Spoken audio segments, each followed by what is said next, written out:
नमस्कार मित्रांनो, स्वागत आहे तुमचं सूरज मुलानी ब्लॉग या आपल्या युट्यूब चॅनल मध्ये। तर आज आपण आलेलो आहे फलटण येथील जे कांबळेश्वर मध्ये असलेलं भिवाई मंदिर या ठिकाणी आपण आलेलो आहे। भिवाई देवीचं मंदिर तुम्ही पाठीमागे बघताय।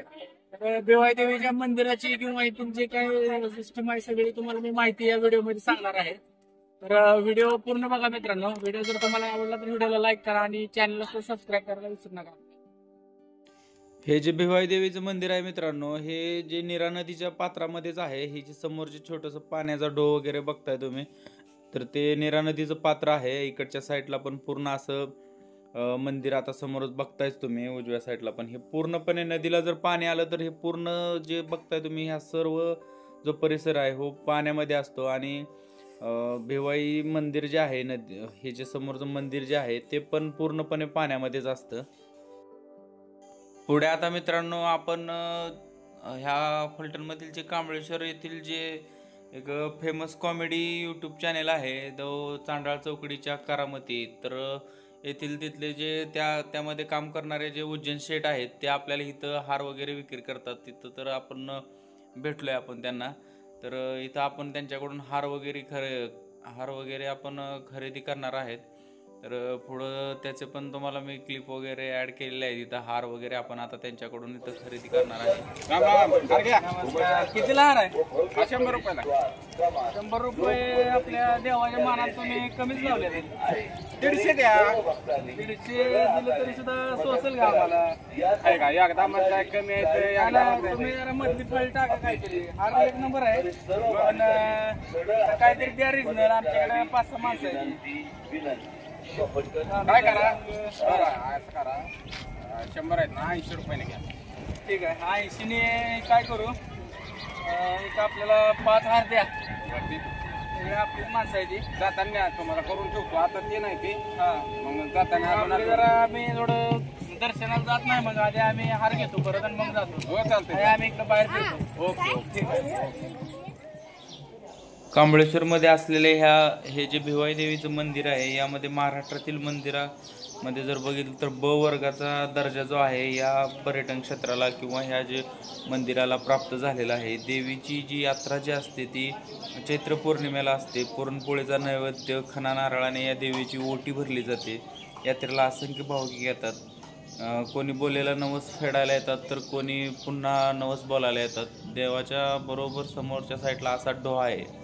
हा जो डोहा आहे तो इतका खोल आहे की याचा अंत वगैरे आणखी कोणालाही सापडलेला नाही। भरपूर खोल आहे, इथली लोक वगैरे सांगतात। बऱ्याच लोकांनी चेक पण केलेलं आहे आत बघून। तर पूर्णपणे जितकं बघल तितकं खोलच आहे हे। पार्वती देवीचा जो अवतार असलेली ही देवी आहे, या मंदिराच्या आतमध्ये जर बघितलं तर असं 7 मूर्त्या आहेत वेगवेगळ्या। तर 7 देवी ज्या आहेत त्या आपल्याला इथं भिवाई देवी आपल्याला बघायला भेटते। असे वेगवेगळ्या प्रकारचे जे आहेत, नवरात्रामध्ये पण इथं वेगवेगळे उत्सव असतात। नवरात्रमध्ये पण बरीच लोक इथं दर्शन घेण्यासाठी येत असतात। नवरात्रात इथं बरीच गर्दी असते।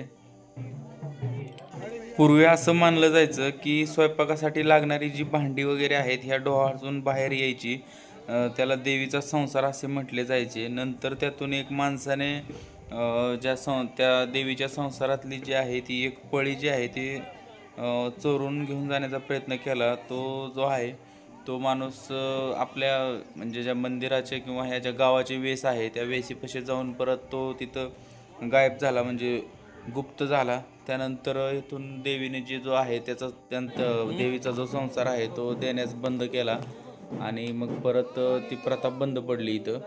तर अशा प्रकारे हा डोह बघताय तुम्ही देवीचा समोरचा।